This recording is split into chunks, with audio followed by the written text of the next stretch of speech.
Guess who's back? Back again. J.O.'s back. Tell your friends. Yes, J.O. is back. Welcome back to Sigdaddy's Wrestling Show. I'm your host, Skylar Sigdaddy Sigmund, joined by my co-host returning after a one-episode hiatus. It is J.O. joining back. Not joining back, but rejoining Sigdaddy's Wrestling Show for this week's episode. And J.O., how are you feeling? I'm feeling all right, man. Glad to be back. The one episode hiatus was for All Elite Wrestling's Double or Nothing 2022 reaction. Did that solo last week, and I had a lot of fun doing that. It was interesting because I haven't done like a solo episode in quite some time, so it was interesting trying to get back into the rhythm of things and doing that kind of thing. But I survived. I powered through it, but glad to have J.O. back on the show here for this week, which our discussion for this week's episode is going to be, is AEW's roster too big? That's going to be our topic of discussion. We'll get to here in just a few moments, but here's some bullet points we need to get into before we even start, because there is a lot happened in the last week. A lot. There has been a ton. Busy news cycle for wrestling fans. For good and for bad. Both. Very bad. Yeah, some very bad. Last night, the good was Hell in a Cell, but there was good and bad mixed in between those two things and mixed into that, because we got probably one of the gutsiest performances you'll ever see in your life. This is the gutsiest performance I've ever seen ever, probably. Cody wrestling with a torn pec inside Hell in a Cell, one of the most dangerous matches around. He comes in there with a freaking torn pec and tears the house down with Seth Rollins. Let me start off by saying that you told me about it while we were watching it, and I didn't notice it at first because I was in the same boat as the audience, but it was almost silent the beginning of that match. And it was just crazy once you started noticing it. Well, everyone was stunned. It's like they saw that and they were like, oh my God. Because it was gnarly. It looked bad. You thought like Triple H's looked bad. This looked this was like way worse. Well, Triple H did his during the match, actually. The time in it was like Crown Jewel or something. And what? Yeah, I think it was Crown Jewel. Yeah, he was taking his signature bump over the top rope as he was getting Irish whipped. He tore his pec there. But Cody did this like I think a day or so prior, like in a weightlifting accident. And they allowed him to go out there. I tweeted before the match, I was like, I don't think Cody should be wrestling here. Hats off to him, but I don't think Cody should be wrestling here. But Seth, being the consummate professional and great professional wrestler that he is, he helped Cody out. He helped Cody to probably the best match of the night. Oh, took care of him. Seth definitely carried his weight in that match, and just seeing the bumps that he was taking. Oh my God, I was cringing. It was hard to watch at points. I don't know about you. And then Cody, he took care of Cody really well, though. If you pay attention, he really took care of him. But you could tell as the match was progressing, Cody's pec was getting worse and worse and worse. You saw the discoloration getting worse as the match was going along. And then Seth Rollins, being the ultimate heel he is, wearing Dusty's freaking signature polka dots that they made him wear in WWE. He did the same thing with Rey Mysterio a year plus ago or whatever. Or Dominic, maybe. I'm embarrassed of how long it took me to notice that's what Seth was doing. Because, I mean, Seth's gimmick now is like wild outfits and everything. So, and trolling everybody pretty much. Yeah. And so, I'm thinking, okay, polka dots, just another wild outfit from Seth. And then as the match continues, it starts clicking. It's like, wait a minute, where else have I seen yellow polka dots before? And then, oh my God, Dusty Rhodes. Like, bro, that's messed up. And then some of the storytelling they did in that. So with the Triple H thing, because Cody and Triple H, the Throne Breaker thing, they did it Double or Nothing 2019. Cody actually hits the pedigree and hits Seth Rollins with the sledgehammer to win the match. And then I think that according to Fightful Select, Cody's apparently scheduled to have surgery on his torn pec Thursday this week. I say, thank God. I'm hoping he gets, the rest and treatment he needs. I'm just hoping, they didn't make it worse. Yeah, that's for sure. Hope for the best for him as he gets ready to have surgery. And I don't want to hear, somebody tweeted this last night. We don't need to hear any more Cody Rhodes slander ever again. No, he already had my respect for what he did with his career, but it's tenfold now. Like the guy he pretty much wrestled with one arm. It's crazy though, because I was checking the buzz on Twitter to see whatever everyone else was saying. It looked so bad that some people were thinking this has to be a work. There's no way it could look that bad and he'd be out there. No, torn pecs look like that. If you Google torn pec and see the images, it looks like that. Maybe not that bad, but yeah. Oh, Lord. And I can't go without saying with this Cody match as well. The opener to Hell in a Cell was fantastic as well. I know you didn't get to catch it, Jo, but Bianca, Becky, and Asuka for the Raw Women's Championship was a fantastic match. So, and the show as a whole was overall pretty well received. So, out of the matches that I did see, I thought were pretty good. Saw the Seth and Cody Judgment Day versus AJ Styles and Finn Balor. I thought was pretty good. Yeah, and Liv Morgan too in there. And Liv Morgan. My apologies to Liv Morgan. You're good. Have to give it a B- because why did Finn have to take the fall?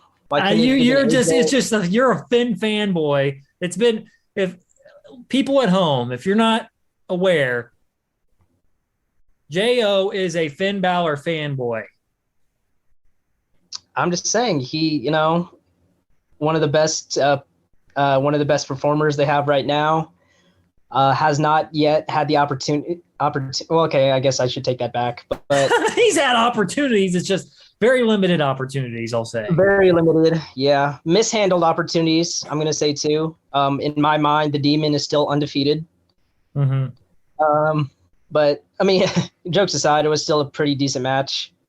And, the Omos and Lashley match wasn't bad. I kind of dug that one. It was interesting. Well, they were in Chicago last night, and the crowd was just hot. It was a pretty hot crowd that night.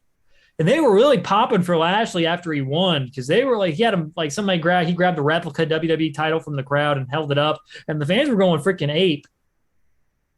Was I the only one who noticed that the fans they really wanted a table spot? For a few different matches. I had to ask you, because I was like, what's going on here? I was so confused. I think they were talking about it during the Riddick Moss match, well, Madcap Moss, whatever. They were wanting a table spot there, and I don't think they ever got a table spot. It was just a bunch of chairs. And then Corbin got Pillmanized with the steel steps with his head in the chair. But yeah, and then there was a couple of times where I'm like, this crowd noise seems so a little off. But most of the time, the crowd, I don't think they needed to use it at all, because the crowd was pretty hot most of the night.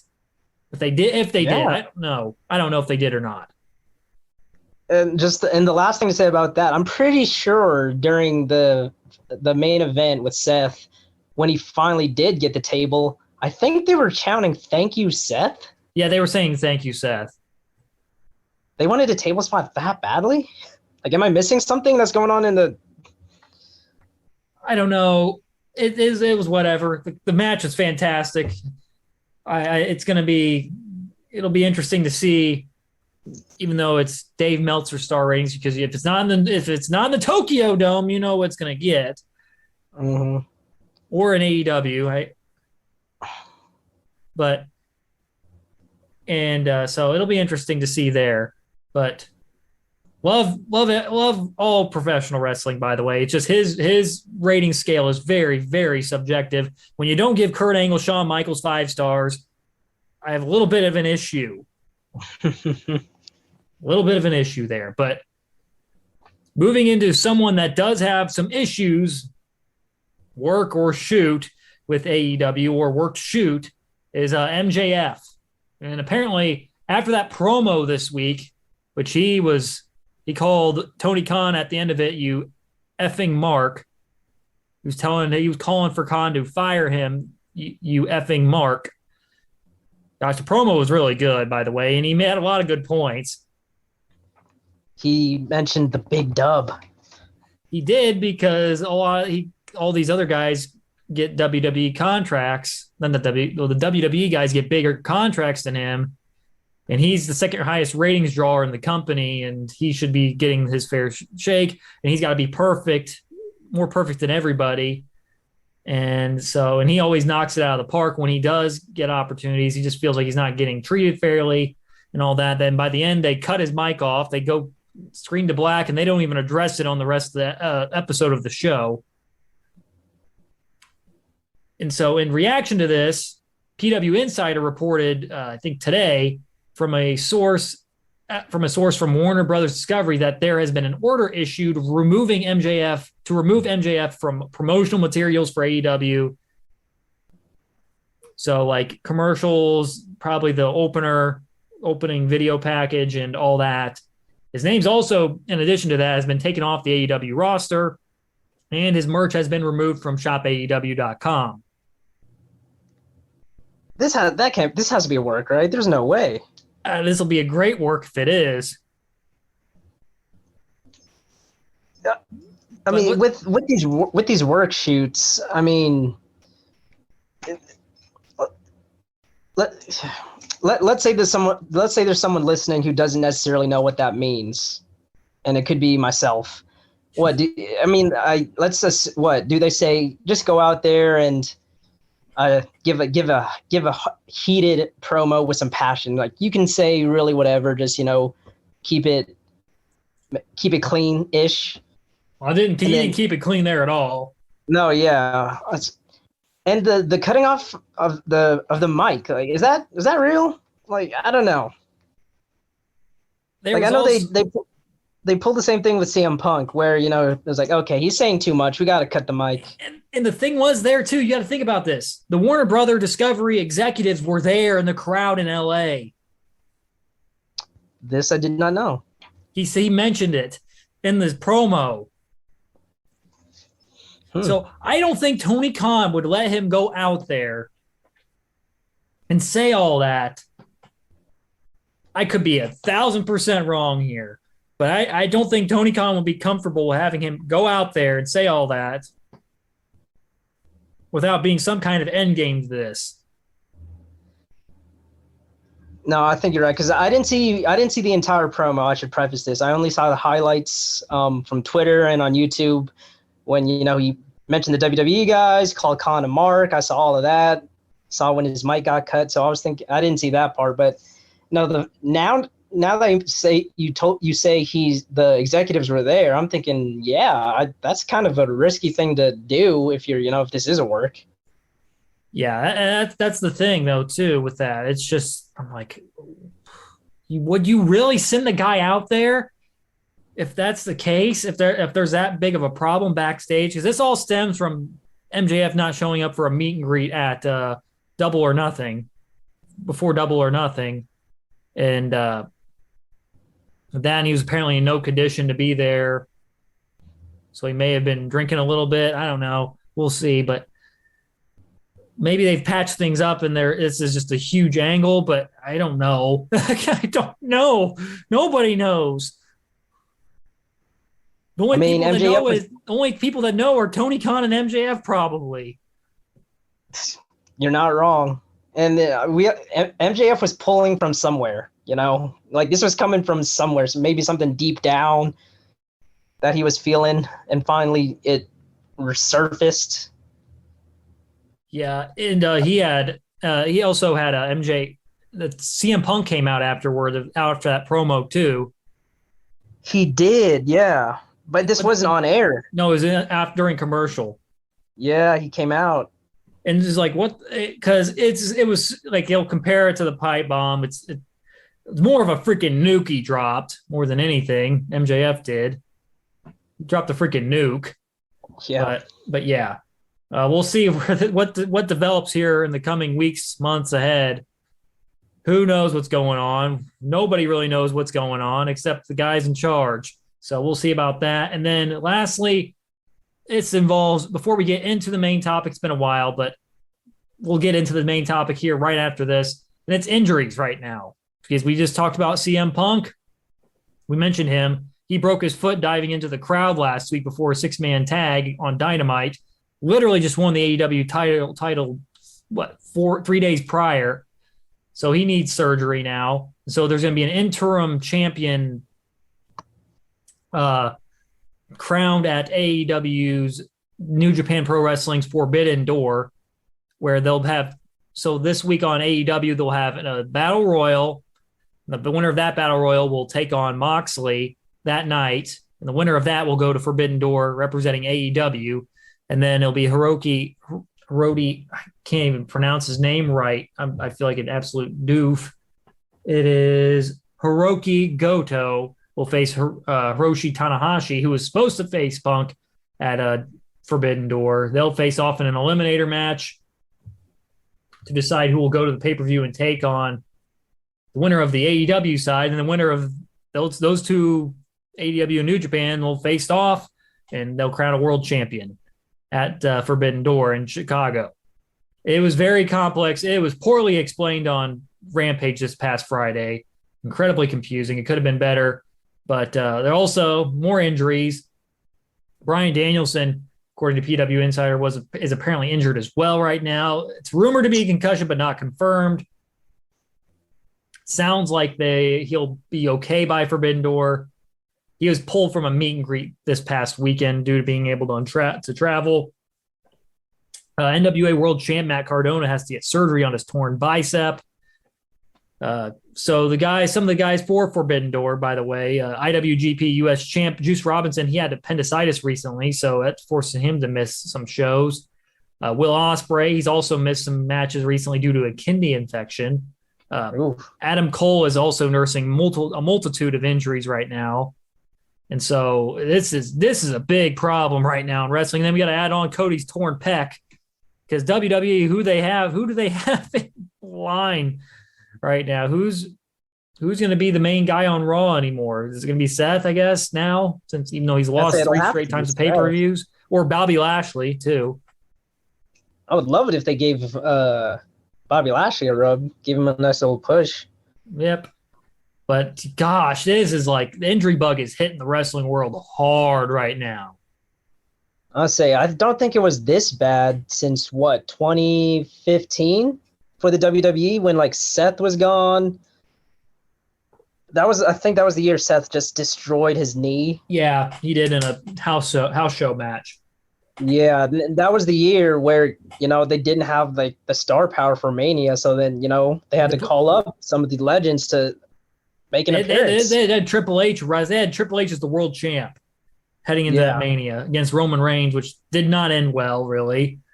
No, it did not. But I think we've wasted enough time now. Now it's time to get in our main topic. I think we probably spent close to a half hour on these first 3 topics. But here's the main topic: is AEW's roster too big? We're going to go over why and then what they can do to fix the problem. So, Jay, are you ready? I am. All right. So we're looking at AEW's men's roster right now.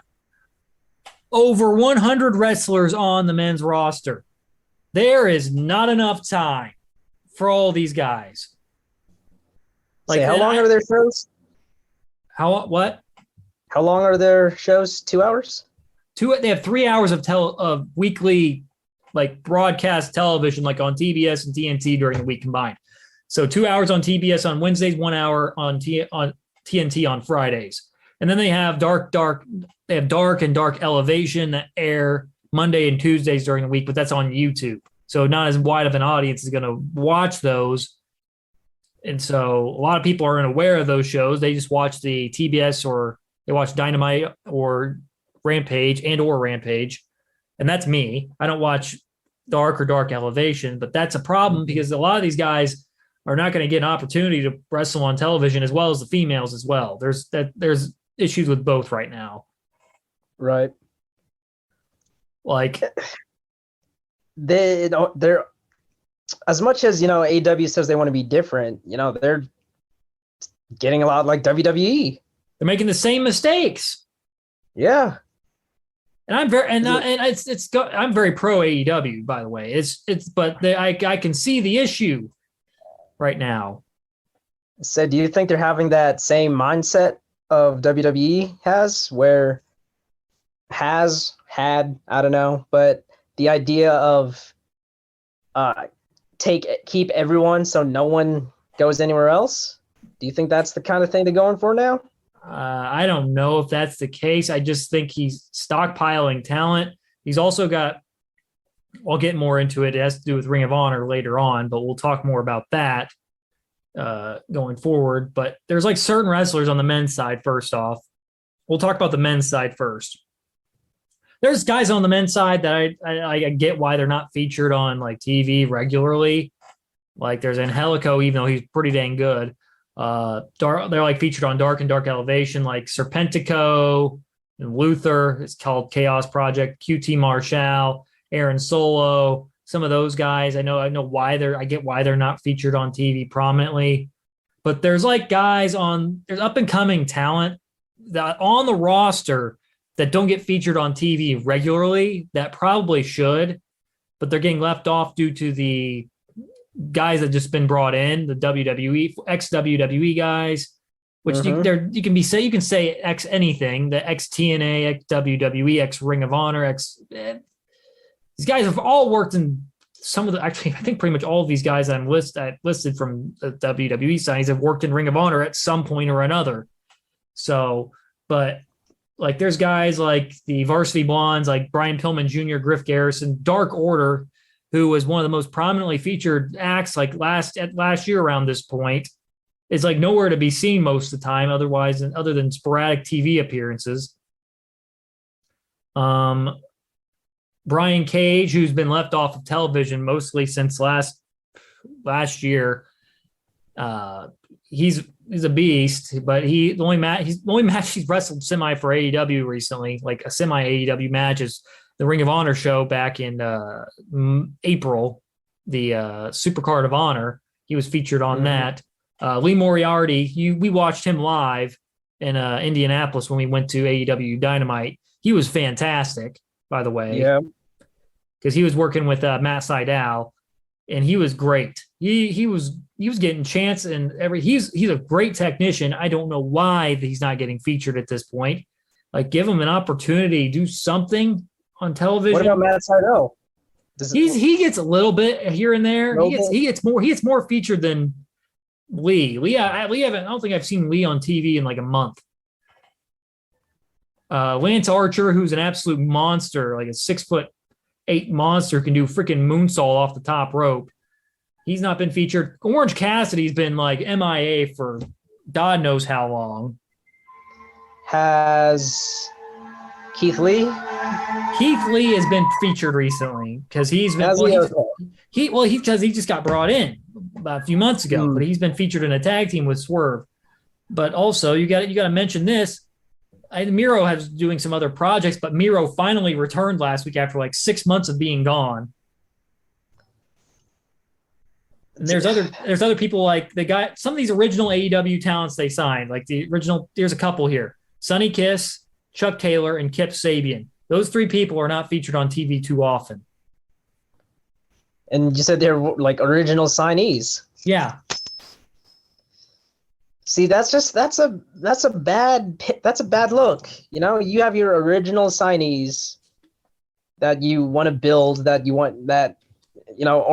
signees. I don't know what more to say about that other than, that you signed them for a reason when you started this company, yet they're the ones who are falling by the wayside to sign these ex people, ex WWE, ex TNA. It's just not a good look. They're taking a back seat to these other guys right now. I understand it's a shiny new toy, as they like to call it.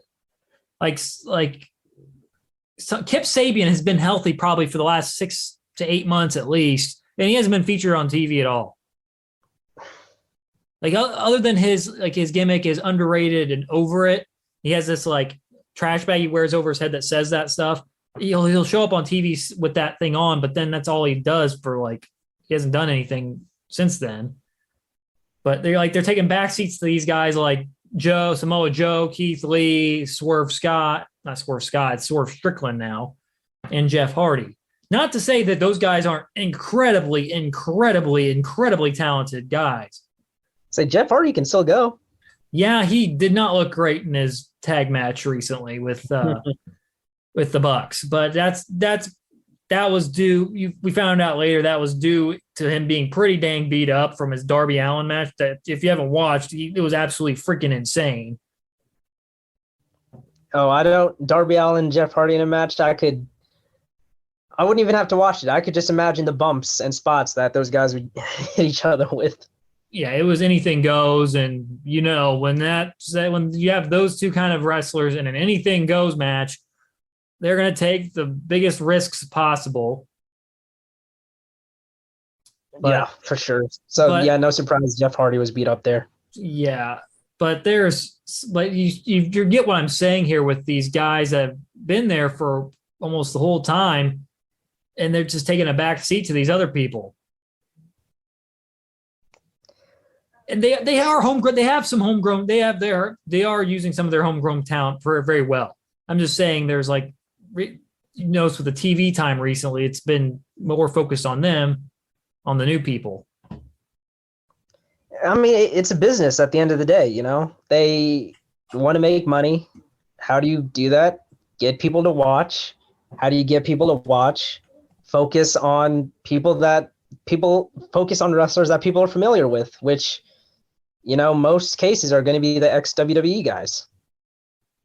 Which I get that point, but then you gotta build up some of that homegrown talent too at the same juncture. Agreed. So we'll see what they do, but there's a problem right now, and there's a couple ways to solve it. No, we'll get into that in a bit. But what were you going to say again? Sorry.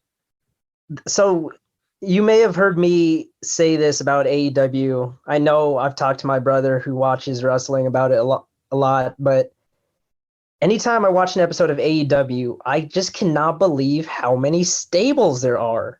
It's New Japan. It's emulating New Japan.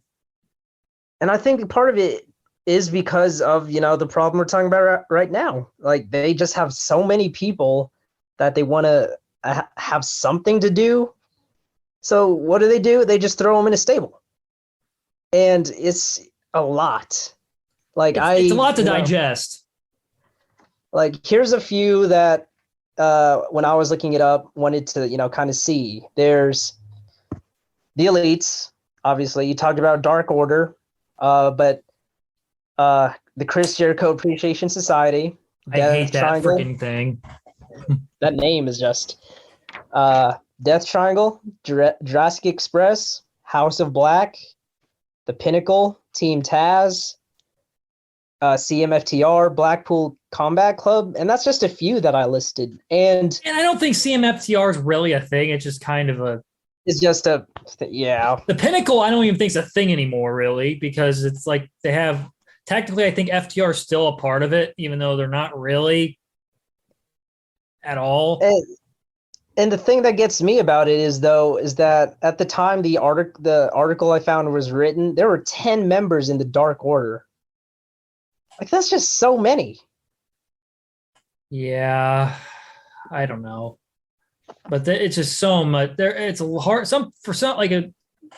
unless you're like the AEW's targeting the passionate pro wrestling fan. They love pro wrestling. It's not like a WWE-esque thing. They love pro wrestling as a whole, but they're going for that passionate fan base and such. But then sometimes the show is so fast, it's hard to digest everything that's going on. Mm-hmm. But still, the shows are fantastic, by the way, every week. They're really, really good shows for the most part. But for some people, it would be hard to digest. And then all these different superstars coming in and out. It's kind of hard to keep track of. Yeah, no kidding. And I'd even include the they also just signed another guy recently. It's Roosh.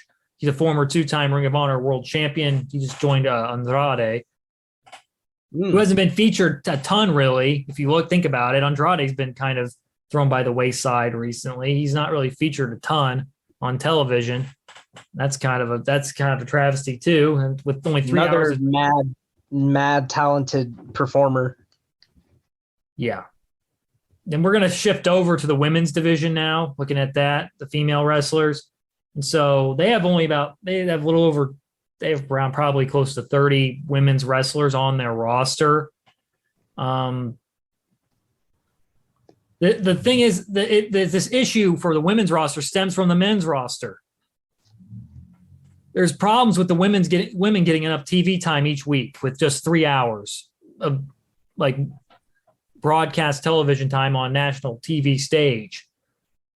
Like you said, 3 hours total, not even 3 hours an episode. And the women are lucky to get 2 matches probably total on those shows. And so, which brings up the issue, they only use about not even a third of the talent really on these shows for the most part. Yeah, because that's even if we're putting both together, plus the time. There's a smaller, a smaller window of time to use, and they're even using a smaller percentage of the talent that they have. Mm-hmm. I'm not that good at math, but that doesn't look good. But there's one wrestler on here. The most unique probably wrestler on the roster is Abaddon, who has a freaking super creepy gimmick. She's one of the most unique characters in wrestling, but she's never on TV. I recall her being on TV maybe twice in her whole entire run in AEW. And how long has she been with the? Probably around 2 years. Wow, that is outrageous. I can only recall about 2 times where she's been on television.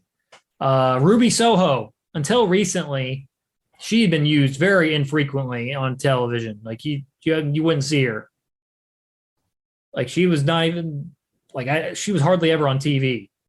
Toni Storm was the same way even after she debuted. She showed up and then she just kept featuring her in segments, like talk segments, which is not really effective. They're only effective after so long. Yeah, they want to see wrestlers wrestle, not talk. Which AEW as a whole does a great job of focusing on the wrestling on the show. There's a ton of wrestling on the show. But you look at the roster for AEW's women's division, you see about less than a third being used frequently on television. So you see Britt Baker on TV all the time. You see Jade Cargill on the TV all the time. And you see part of the group, Jamie Hayter, Thunder Rosa, the women's champion. She gets featured, even though it's sometimes not. She hasn't really had a match on TV since she's won the title. But then Deeb, not until recently, has been used a little bit more frequently on television, but it's not consistent. Those 4 are probably the most consistently used people on their television. And then you got to add, for Cargill, you got to add her baddies, which is Red Velvet and Kiera Hogan. But those are the women that are featured on television most, those 4. And that's not even consistent really either. It's even less.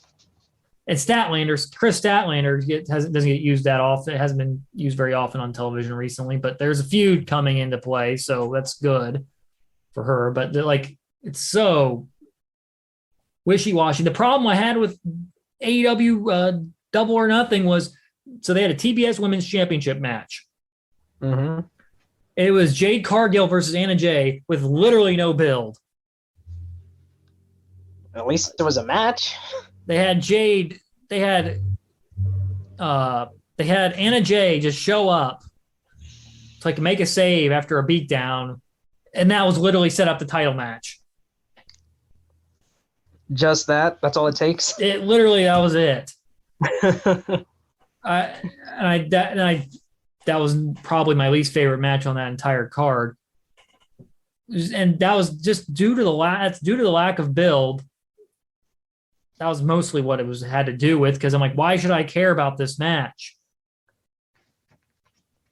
Well, I mean, obviously, Sigdaddy, the reason they couldn't do a build is because they have to focus all their TV time on the men. Obviously. That's an issue. And they just signed Athena, if you know who that is, Jo. It's Ember Moon. Is that right? Yep, they just signed Athena. So she's featured in a feud with Chris Statlander and Anna Jay right now against Jade Cargill and the Baddies. But I get that. So at least they're starting to they're making more of an effort to get the women on television more. They did 3 matches at the pay-per-view for the women, which was a really good thing. But they've got to start figuring out some kind of consistency to use these women.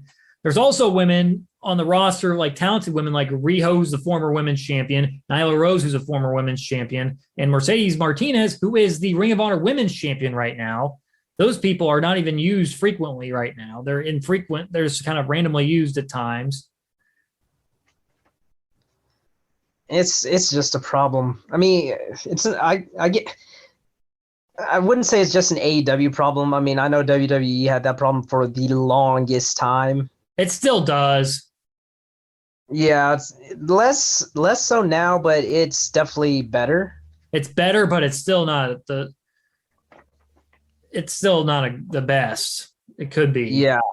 And giving women's wrestlers, enough like spotlight, that's like a whole other issue besides just roster space. And so, yeah, like in this, like I said, the issue all stems from the men pretty much, having so many men on the roster. Yep. Doesn't give enough TV time for the women. And I think Kenny Omega is part of the booking for the women. That's been talked about quite a bit. But yeah, there's a lot of talented women on this roster that don't get really a chance to shine enough consistently on television. So we'll see what happens. But we're going to answer this question now. What can they do to possibly fix that problem? What do you think, Jo? So I'm going to throw some numbers at you. They're kind of the numbers don't lie. Scott Steiner, baby. I say these might be estimates because sometimes this info isn't really publicly known, but the number I found for AEW as of June 6, 2022 was 171. WWE as of June 6, 2022 has 248. Again, rough estimates. However, that 248 is across 3 different shows. And that, how many hours of television that is, right? Well, let's say, yeah, they're all 3 hours. So 9 hours? I'd say 7. It's about 7. So Raw's 3, NXT 2.0 is 2, and then SmackDown is 2 as well. So it's 7 hours of weekly television. Compared to AEW's 3. My first thought, which may seem obvious, but maybe add another show or 2? Give more spotlight? Because honestly, that's what when I first found out that AEW, well, not AEW, but Tony Khan got Ring of Honor, I thought, I was like, oh, is he going to start putting it on TV? Like, what's he going to be doing there? That was my first thought. I think that'd be a good idea.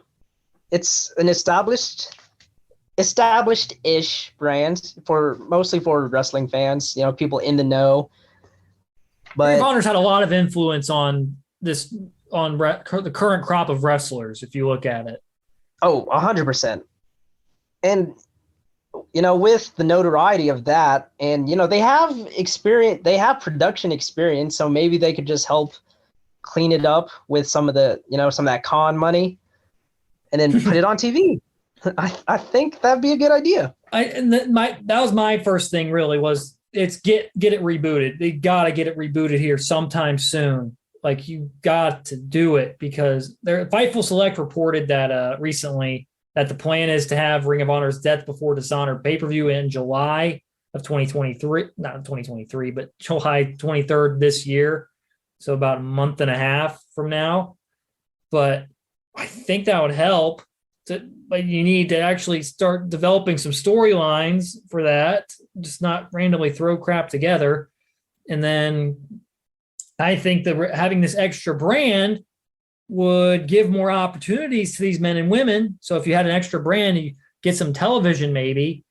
And Tony's apparently been in discussions with ESP, not with ESPN, but he talked with ESPN and said that there's been talks with Warner Brothers Discovery about what they can do together to grow Ring of Honor.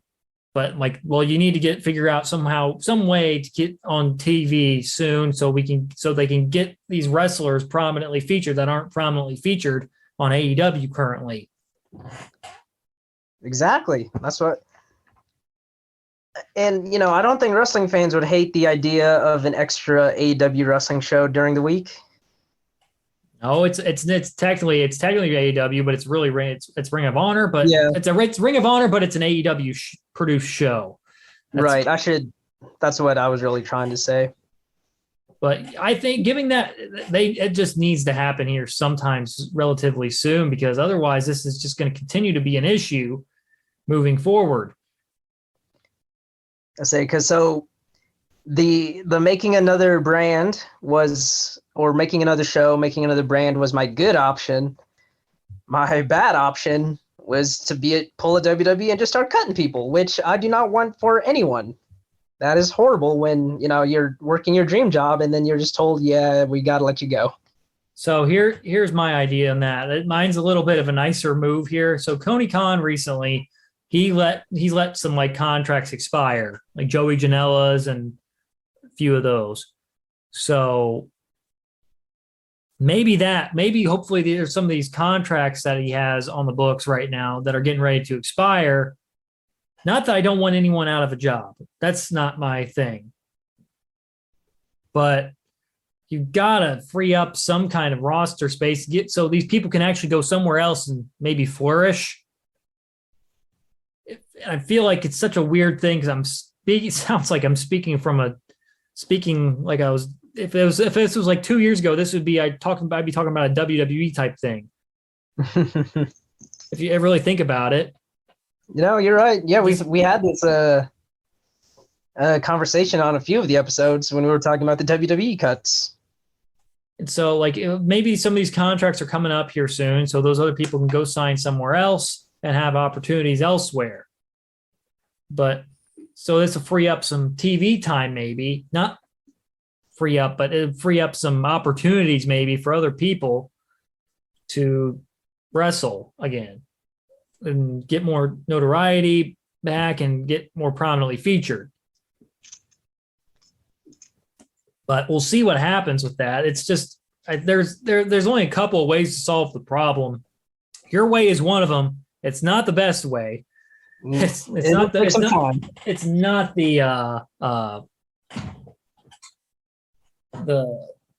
encouraged way, I'll say, because that's called the piss everyone off kind of thing.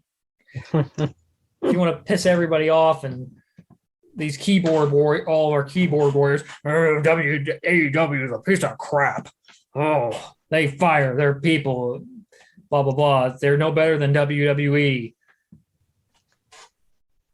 That'd be pretty much the case. That's what everyone would say if those cuts started happening. Oh, yeah. Yeah. But they don't have stockholders. Think about that, though. Private company. AEW is not a publicly held company, so they're not like on the New York Stock Exchange or something like that. WWE is. Because all these television deals they have and the Peacock deal and all that stuff. So they don't have that kind of thing going on for them. They don't have to worry about that kind of thing. They don't have to worry about stockholders and all that.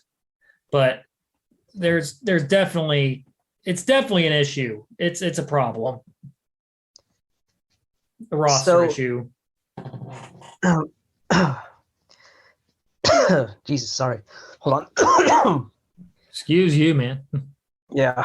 I think all that vaping's starting to catch up to me. Did you have one before I go into one more, possibly? Nope. I'm done with that. You're free to go. So this is kind of a two-parter question, and it's kind of hard because we'd have to put ourselves in the shoes of, or put ourselves in the boots of the wrestlers, I should say.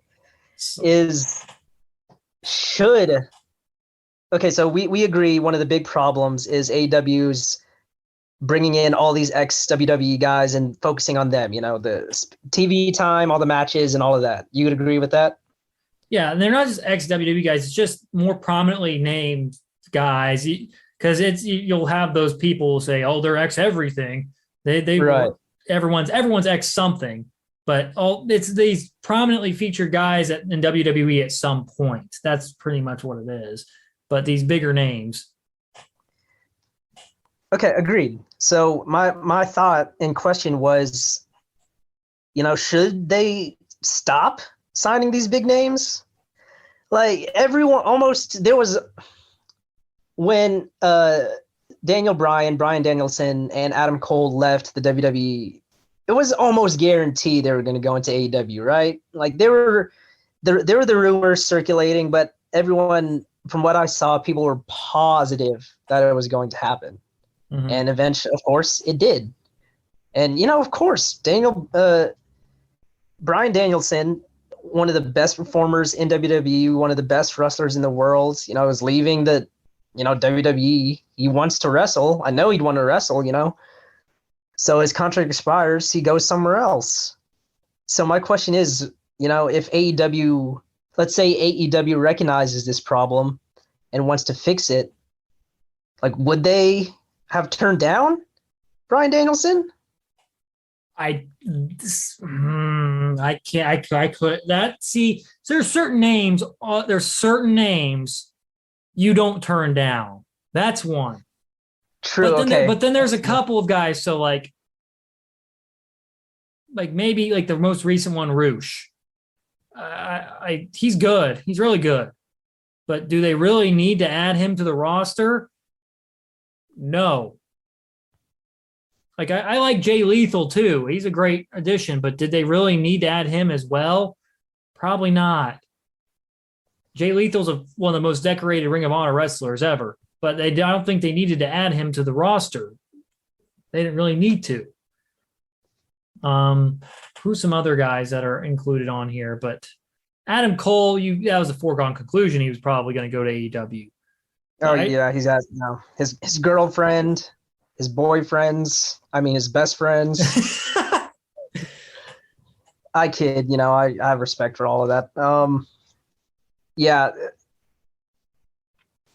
But no, yeah, I guess, yeah, I didn't think about that when I was. You don't say no to a select few.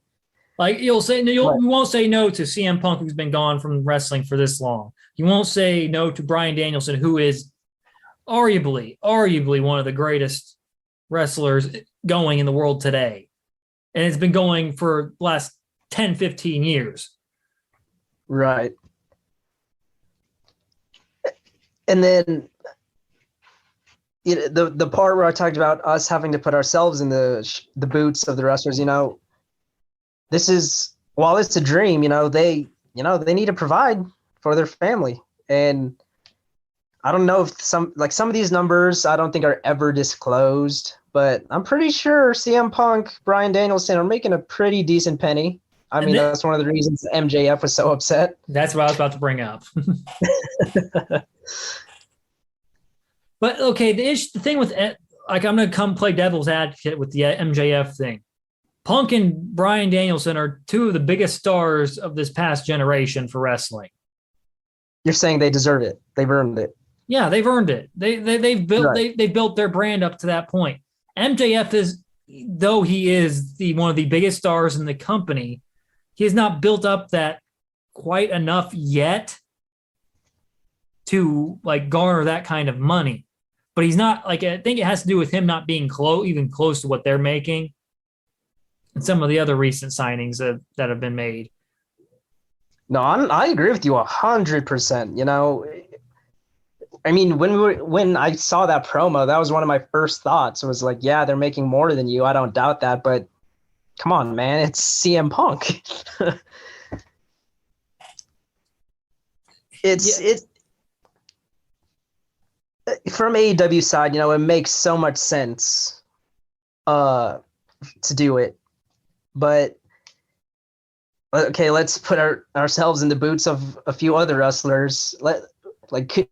I wonder what kind of what goes through an AEW superstar's mind when they find out CM Punk is coming to AEW or Bryan Danielson is coming to AEW.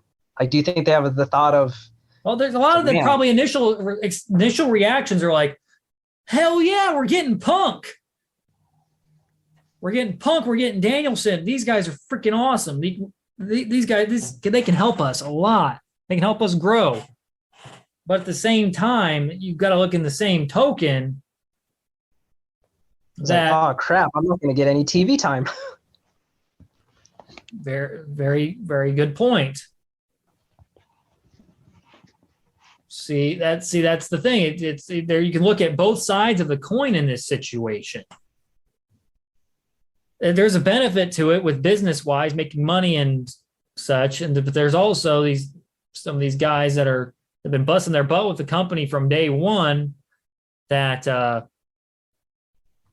haven't gotten that. They feel like they've earned some TV time, but they haven't gotten it. Right. And, that's probably the case for a lot of the AEW roster right now. Because there's some guys on this roster that are pretty dang good that should be featured more prominently that are not at this point. That's unfortunate, by the way. I really wish that some of these guys would get featured on TV because I've watched what little I've gotten to see some of these guys. I'm like, these guys are freaking amazing. I go back to Lee Moriarty. This guy is a freaking awesome technician. Give him some TV time. Yeah.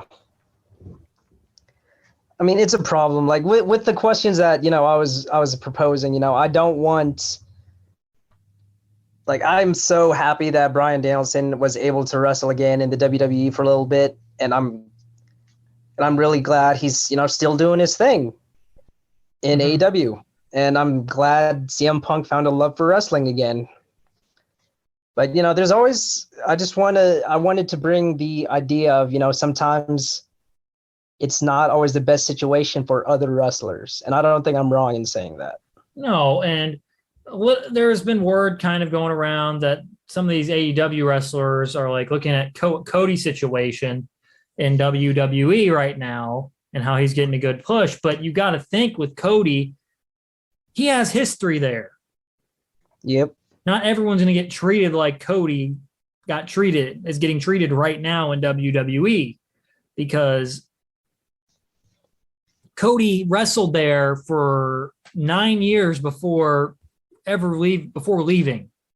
He was there he wrestled on the main roster from 2007 to 2016 when he left. So that's what 9 years on WWE. He has a long history there. Even when he left and he traveled the indie scene, went to New Japan, Ring of Honor. Ring of Honor, he worked his ass off to raise his stock. So that even when he came back to so even when he started AEW and then went back to WWE, he created a name for himself. And that, that part of that I do believe is one of the reasons, he's getting this push he's getting in WWE. He's made a brand for himself pretty much. He's branded himself. Yes. Yeah. Perfect way of saying that. He's got the American Nightmare brand. He built that brand up enough over the past. I think he coined that maybe 2017. He coined that himself as the American Nightmare. He's built that brand over the past 5 years. He built it up enough to get the attention of Vince and company to give him another chance. And he's doing pretty good right now. But that's not going to be the same story with other wrestlers that are in AEW as well. It's just definitely not. It's going to be the same thing. But we both agree there's the roster's too big. There's a couple of ways to fix it, but they're not. Some of them are not so popular ways. Some of them are just that they need to happen here soon with the TV. That's just more TV. More TV is needed. So it's either more TV or you got to get rid of some people either by releasing them or letting their contracts expire. One of the two, and stop signing more people. That's actually another one we can bring up. Right. Yeah. I guess that's really what I was trying to say, but I kind of just focused more on the WWE aspect of it. But yeah, like you have a lot of people and not a whole lot of TV. Let's stop, bringing in more people. I get having a bunch of depth, but that's too much depth. So is it really even depth if they never get used? On like the major shows, I guess. Yeah. I guess if you think about it like that, yeah. But we think it's a problem. I still love AEW, by the way. I absolutely do. It kept my love for wrestling alive, especially during those dark days during the pandemic for the WWE, watching those shows in like 2019, I think especially was starting before the pandemic even happened. I was getting pretty disenfranchised with wrestling in general because I'm like, I can't stand watching the product at this point. And AEW came around. It really changed my perspective and made me love professional wrestling again and kept it alive. But they're going to have issues. There's going to be issues at times, but there's been more issues here recently than there has been since the company came into existence. I would agree with those statements. And, that leads us to the end of this episode, and we're going to focus next week our topic. So we're going to shift over to WWE from AEW here. So we have Roman Reigns here, the Universal and WWE champion. I think he's the undisputed Universal champion, as they call him, maybe. I could be wrong on that phrasing. But he's holding both titles right now. He hasn't defended them in 2 months. Is this good or bad? So is Roman holding both the Universal title and WWE title good for business or bad? We'll discuss that here next week in depth on the show, on Sigdaddy's wrestling show, that is. Looking forward to that topic. We don't dive into, I don't think we haven't really dove into a WWE topic here in quite some time on the show, J.O., have we? It feels like it's been a minute. Like not like a WrestleMania or a pay-per-view or anything. It was more so just like a WWE related topic. Like a discussion topic. Yeah, I don't think we have in a while. I can't even think what our last one was. But it should be a lot of fun to do this next week. We'll talk about it, if it's good for business or bad. Here are our takes next week here on Sigdaddy's Wrestling Show on Spotify, Apple Podcasts, Podbean, the iHeartRadio app, or wherever you get your podcasts. You can find the next week's episode and all of Sigdaddy's Wrestling Show's episodes. Let me look at the number. All 100 and will be 28 of them now. Quite a log of shows for Sigdaddy's Wrestling Show. And you can also follow Sigdaddy's Wrestling Show on Twitter, Facebook, and TikTok at Sigdaddy Wrestling, and on Instagram at sigdaddy.wrestle. And J.O., where can everyone find you? It is at Jeremy Ordas, all lowercase, Instagram and Twitter. All righty then. And thank you again, J.O. Glad to have you glad to have you back on the show here this week, and looking forward to more episodes with you coming up here this summer. We have some fun stuff lined up here in the coming weeks, starting with the Roman Reigns topic next week on the show. So thank you again, J.O., for coming on. And that's J.O. I'm Skylar Sigdaddy Sigmund. We're signing off saying thank you for listening, and so long, everybody.